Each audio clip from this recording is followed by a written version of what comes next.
अस्सलाम वालेकुम, this is me doctor Awais Ahmed. Ramzan करीम का महीना है। एक तरफ रमज़ान करीम अल्लाह ताला की तरफ से हमारी तक़वा और स्पिरिचुअलिटी के लिए एक बड़ा एहतमाम है, तो दूसरी तरफ इसके हमारे मेंटल और फिज़िकल हेल्थ पे बहुत ज़्यादा पॉजिटिव असरात है। मैं आप लोगों को 6 ऐसे हेल्थ बेनिफिट बताऊंगा रमज़ान करीम के, जिसको सुन के आप हैरान हो जाओगे कि रमज़ान करीम एक तरफ तो हमें तक़वा की तरफ ले जाती है, तो दूसरी तरफ हमारे हेल्थ को कितना इंप्रूव कर। सबसे पहला बेनिफिट है वो ये है कि जो लोग रोज़ा रखते हैं, इंटरमिटेंट फास्टिंग करते हैं, तो उनके शुगर के चांसेस कम हो जाते हैं। शुगर के चांसेस क्यों कम होते हैं? जब आप रमज़ान करीम में रोज़ा रखते हैं, रोज़े के दौरान आप कुछ खाते नहीं, इंटरमिटेंट फास्टिंग करते हैं, तो उस वक्त हमारी बॉडी में इंसुलिन की सेंसिटिविटी ज़्यादा हो जाती है। इंसुलिन की सेंसिटिविटी ज़्यादा होगी तो आपका ब्लड ग्लूकोज लेवल सही तरह से कंट्रोल होगा और आप शुगर की तरफ नहीं जाएंगे। दूसरी तरफ डायबिटीज़ में होता क्या है? शुगर के मरीजों में असल में होता है इंसुलिन रेजिस्टेंस। उनकी बॉडी इंसुलिन रेजिस्टेंस होती है, उनका इंसुलिन उनके ब्लड ग्लूकोज लेवल को कंट्रोल नहीं कर सकता। तो रमज़ान करीम के इंटरमिटेंट फास्टिंग की वजह से आपका ब्लड ग्लूकोज लेवल कंट्रोल रहता है, क्योंकि आपकी बॉडी की इंसुलिन सेंसिटिविटी ज़्यादा हो जाती है। दूसरा जो बड़ा बेनिफिट है रमज़ान करीम का हेल्थ पे, वो ब्लड प्रेशर का कंट्रोल है। अमेरिकन जर्नल ऑफ मेडिसिन ने एक स्टडी पब्लिश की थी। उस स्टडी के मुताबिक जब हम इंटरमिटेंट फास्टिंग करते हैं रमज़ान करीम में, तो हमारे ब्लड प्रेशर के चांसेस कम हो जाते हैं, यानी लेटर लाइफ में हमें जो हाइपरटेंशन होता है उसके चांसेस रिड्यूस हो जाते हैं। तीसरा जो बड़ा बेनिफिट है रमज़ान करीम का, वो तो सुन के आप हैरान हो जाओगे कि रमज़ान करीम में हम इंटरमिटेंट फास्टिंग करते हैं और इसकी वजह से हमारी बॉडी कैंसर की तरफ नहीं जाती, और ख़ासकर वुमेन ब्रेस्ट कैंसर की तरफ नहीं जाती। ब्रेस्ट कैंसर से बहुत ज़्यादा वुमेन मुतासर होते हैं, सबसे टॉप पे ब्रेस्ट कैंसर है वुमेन में, तो ब्रेस्ट कैंसर के चांसेस भी वुमेन में कम हो जाते हैं।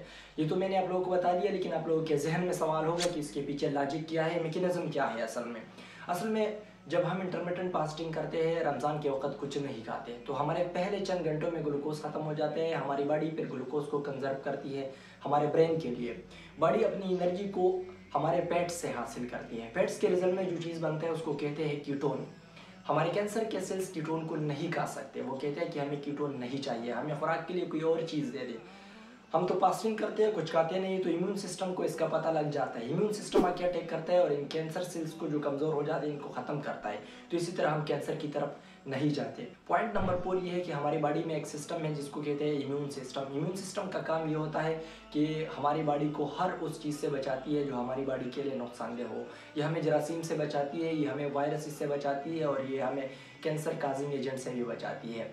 तो इम्यून सिस्टम रोज़ा रखने की वजह से बहुत ज़्यादा इंप्रूव हो जाता है, जिसकी वजह से आपका हेल्थ बहुत हद तक इंप्रूव हो जाता है। पॉइंट नंबर 5 ये है कि मेंटल हेल्थ के जितने मसाइल होते हैं उनमें जो टॉप पे साइकोथेरापी है वो है cognitive behavioural therapy. Cognitive behavioural therapy में एक थेरापी है जिसको कहते हैं ग्रेटिट्यूड थेरापी। ग्रेटिट्यूड थेरापी में असल में आपको ये सिखाया जाता है कि आप सुबह उठ के अपने दिन के जितने काम होते हैं उनको अप्रिशिएट करना है, शुक्र अदा करना है हर एक काम पे। तो रमज़ान करीम के महीने में आप एक तरफ तो स्पिरिचुअलिटी में रहते हैं, मतलब गुनाह की तरफ नहीं जाते, तो दूसरी तरफ आप शुक्र भी अदा करते हैं कि अल्लाह ताला ने मुझे कितनी ज़्यादा नेमतें दी इस रमज़ान करीम में।